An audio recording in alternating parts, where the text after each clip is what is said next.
Dans ce livre de 2 chapitres, l'auteur explique qu'en novembre 1940, la France était sous le régime de l'occupation et l'Empire français était soumis au gouvernement de Vichy. En Afrique équatoriale, le Gabon était la seule colonie dont le gouverneur n'avait pas rallié la France libre. Soutenu par l'Église catholique, les exploitants forestiers et des fonctionnaires, le gouverneur maçon avait organisé la défense de la colonie contre une attaque des forces gaullistes. Les avions, aussi bien gaullistes que pétainistes, ont bombardé Libreville. Il y a eu des morts gabonais, mais leur nombre n'a jamais été révélé.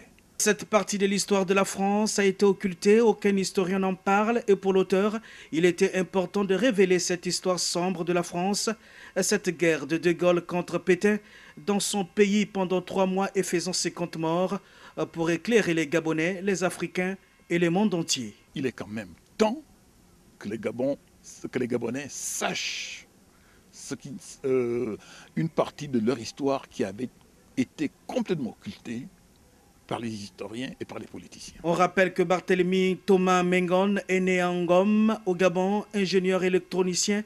Il a dirigé pendant 20 ans les services techniques de la compagnie aérienne nationale Air Gabon.